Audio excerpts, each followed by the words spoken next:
Scream! Scream 7.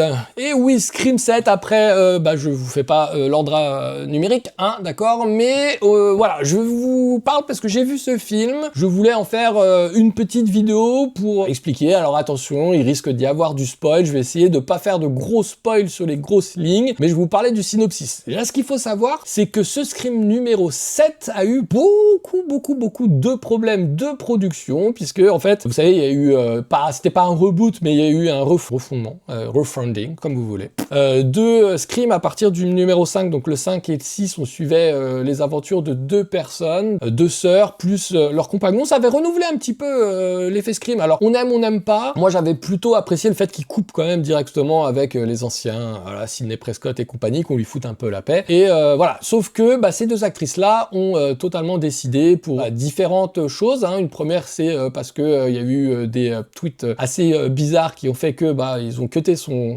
contrat. La deuxième a suivi parce que ça n'allait pas. Et donc carrément, même les scénaristes et tout ça sont partis. Donc ils ont dû recommencer à zéro ce film et ils se sont dit, tout simplement, pourquoi ne pas revenir sur un reboot, du remake, du reboot, du remake, et se dire, Sidney Prescott, dis donc, on l'a oublié celle-là, qu'est-ce qu'on en fait? Et donc ils reviennent un petit peu sur elle. Voilà, tout simplement. Alors attention, ce n'est pas que sur elle, c'est aussi sur sa fille, qui s'appelle Tatum. Alors, je dirais rien, voilà. Mais c'est en lien, justement, en fait, il y a beaucoup d'easter eggs dans ce film. Alors, donc les easter eggs, bien sûr, c'est des liens qui sont faits plutôt visibles ou plutôt non visibles, qui sont faits sur les anciens. Donc on retrouve Sidney et sa fille avec, bien sûr, le père, donc Sidney et son mari avec Tatum, donc qui se retrouvent confrontés pour une sempiternelle fois de Ghostface, ok? Donc là, on est sur du Scream, bien sûr, et on suit leur mésaventure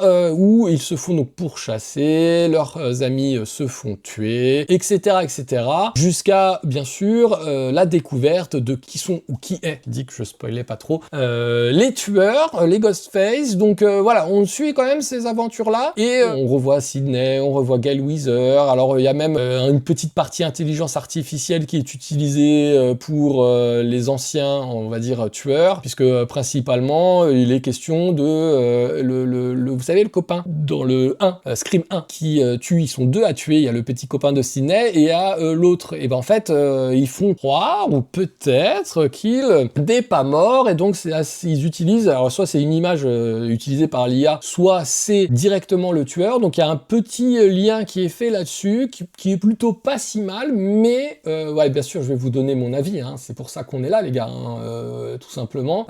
Moi je n'ai pas du tout accroché. Alors pourquoi? Déjà, comme je l'ai dit dès le premier, Scream 7, déjà le 7, on peut pas faire les jeux de mots avec saucisse et saucette, mais Scream 7. Et puis c'est surtout le changement de ligne. Alors je veux bien comprendre qu'on puisse refaire des Scream parce qu'on surfe, et en plus attention, parce que je crois que le film a marché, donc je comprends les gens qui ont adoré et tout ça, je ne donne bien sûr que mon point de vue, le point de vue, ça je le donne pas.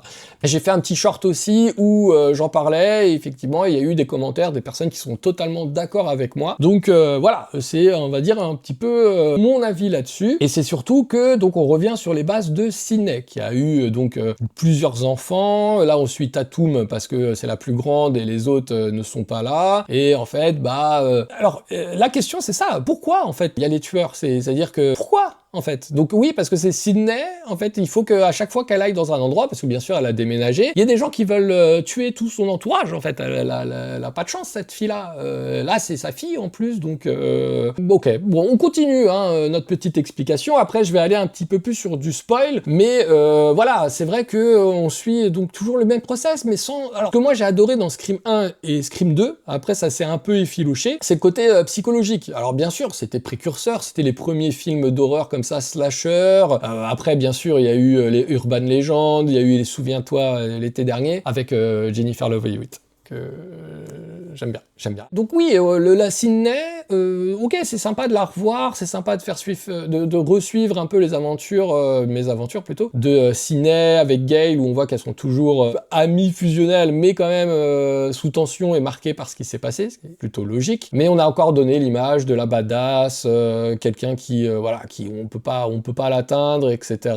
Bon, ils ont voulu rejouer sur ce côté-là. Je pense qu'ils n'ont pas eu beaucoup de temps non plus. C'est surtout ça qui est embêtant pour pouvoir refaire un bon petit Scream, et le 1 et le 2, il y avait cette psychologie-là, on savait vraiment pas qui était le tueur, on savait qu'il était parmi eux, mais c'était intelligemment amené, et en fait on se disait toujours, mais c'est possible de le faire encore aujourd'hui, c'est pas parce que c'est Scream 7 que c'est essoré. On voit aujourd'hui des films policiers, des thrillers, où voilà, on se fait toujours surprendre à la fin en se disant, mais non, c'est pas possible, et tout ça.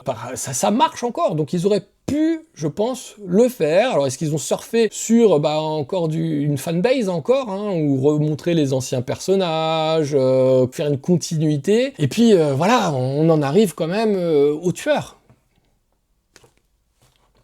C'est qui celui-là? Pourquoi? Enfin, c'est mal fichu, je trouve. Moi, en tant que fan, je me suis dit à la fin, déjà, c'est qui? Je sais pas c'est qui. Et deux, enfin, bien sûr, voilà, il y en a un particulièrement où je me suis dit, c'est qui qui est cette personne, quoi? Vraiment, je vous pose la question, qui est cette personne? Est-ce que vous aussi, ceux qui avez vu ce film-là, vous vous êtes dit aussi la même chose?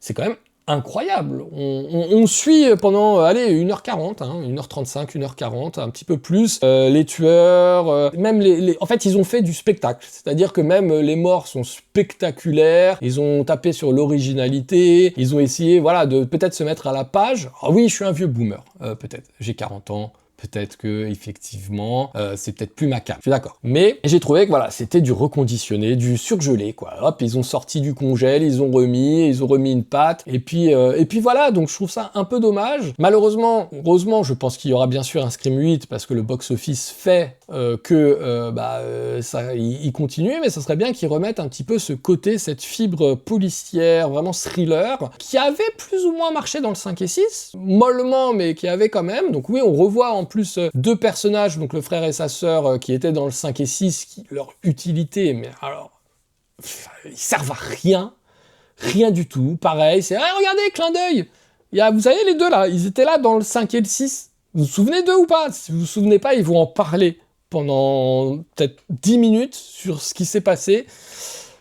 Voilà, la sauce chez moi, pour moi, n'a pas marché, et vraiment, c'est dommage, parce que Scream, c'était quand même, moi, l'un des premiers, j'étais tout jeune, donc c'était les premiers films d'horreur où j'angoissais, là, où j'en faisais des cauchemars, où j'avais peur de me coucher et compagnie. Ghostface, c'est quand même une partie importante du cinéma. J'espère qu'ils vont quand même faire des petits efforts là-dessus, même des gros. Dites-moi, hein, bien sûr, vous, ce que vous en avez pensé, je serais ravi d'en parler. C'est moi, l'une de mes premières, je l'avais fait pour Demon Slayer aussi, mais Demon Slayer.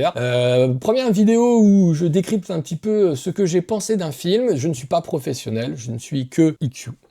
Voilà, un fan. Et donc, moi je vous dis merci beaucoup d'avoir suivi cette vidéo. Dites-moi si vous avez les mêmes ressentis que moi ou si vous en avez d'autres, ou alors si vraiment vous n'êtes pas du tout motivé pour voir le film, parce que je peux le comprendre. Et je vous dis moi à la prochaine. Peut-être qu'on parlera d'un autre film, on verra bien. 10,